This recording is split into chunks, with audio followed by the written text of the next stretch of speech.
Hi, my name is Rain and welcome back to the channel. Today we're going to be drawing on black paper with colored pencils.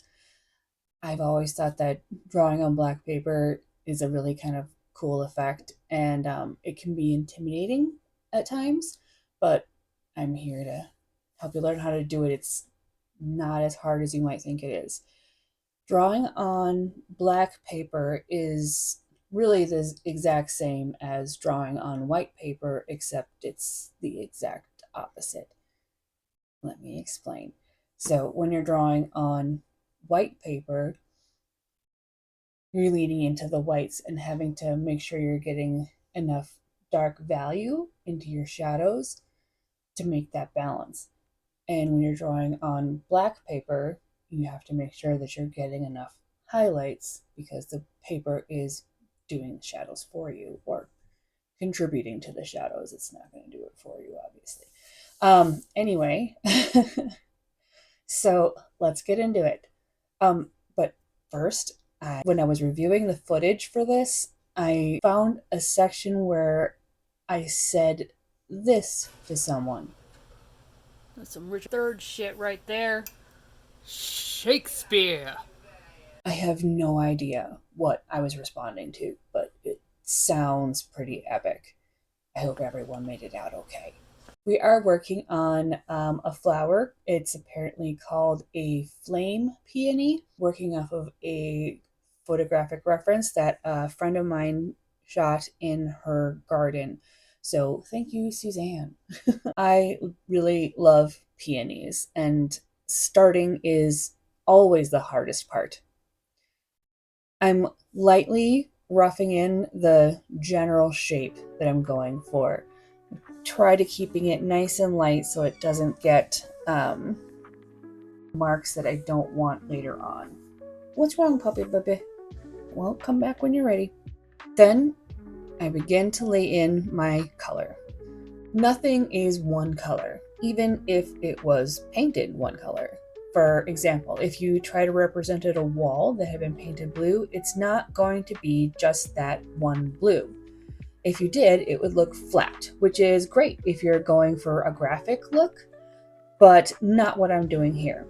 When you observe a color, it's affected by everything around it. It's affected by the light that's on it, the shadows that are near it, and the other objects that might be reflecting colors or patterns onto it. So there's going to be a lot of variety in your color. And that means for us in this flower, there's at least 5 different colors of pencil just for the base color of the petals. I'm using both a back and forth motion with my pencil and a circular motion. That way I make sure that I don't end up with any unintended patterns. With pencil, you can get sort of a grid effect, and I'm trying to make sure that I don't have that where I'm not putting it in intentionally. Highlights and edges are a different tint of the same variety of colors that I'm using in the main petals. So I'm using a purple, it's a lighter shade of purple. And if I'm using a pink, just a lighter, brighter pink. Now, opacity with this technique requires a lot of layers. There's other things that you can do to sort of blend things, but building up the color on top of things really helps with the weight and volume of whatever you're drawing, especially on black paper, I think. Oh no, you're a poopy baby. You're a good baby. You're a good baby. Oh, that's disgusting. Manners, sir.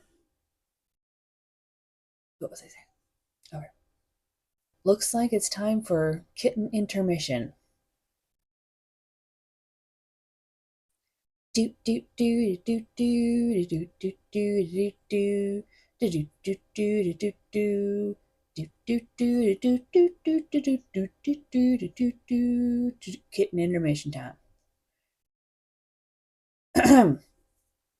Anyway, the stamen of the flower are so complex that parts of it are just going to be lost. It's definitely not just yellow. It's a lot of different variety in there. Now, the filaments here are similar. It's a regular pattern, but you don't want it to look like a wagon wheel either. So, using different pressure on a pencil and then just making sure that the lines aren't too regular and that you have some overlap, it makes a big difference in representing the depth. Also, that is not white, it's a cream color.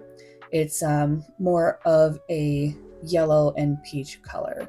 So I try to reserve actual white for the very brightest parts of the highlights.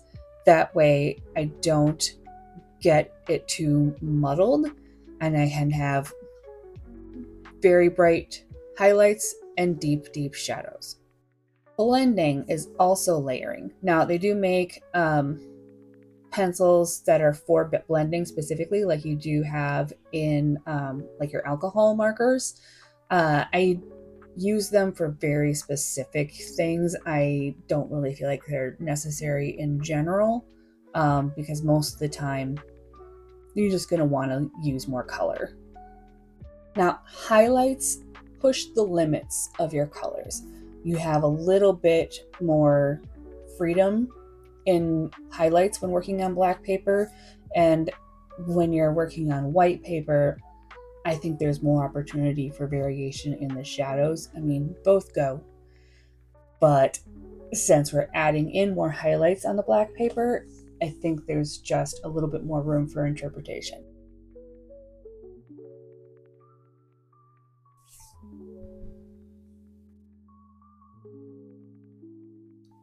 So you want to push the edges of the magenta in your mental color wheel. I'm going from a deep orange to a purple. And because this is a highlight, I'm using a brighter tint and, of course, some pinks. For shadows, I typically like to use a contrasting or complementary color. With this black paper, I'm trying to be a little bit more conservative just so that I don't build up too much color on top of the black paper and then lose a little bit of that depth in the shadow.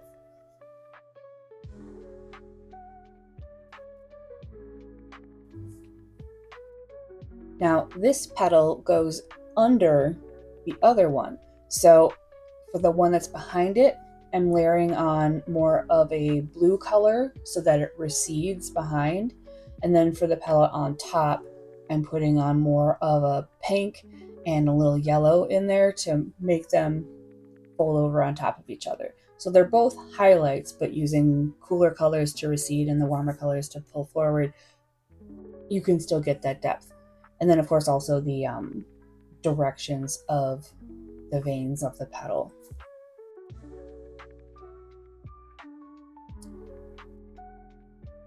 As I continue to build here, I see that I need to push the contrast more. So I pull out another bright cream color to build stronger highlights. And that's just part of the process. This is the draw the rest of the owl portion.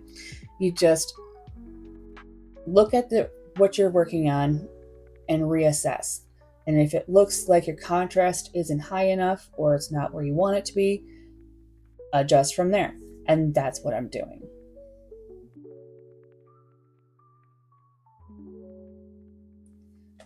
Another key idea is to use the same color in more than just one area of your piece. So if I pull in some orange over here or some of this specific kind of deeper pink, I want to try and use it in other places on the piece.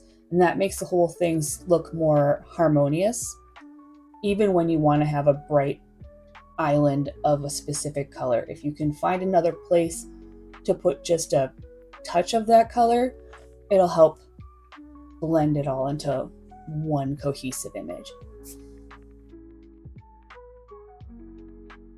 I think this is called the stigma of the flower. What a terrible name. Do better, botanists.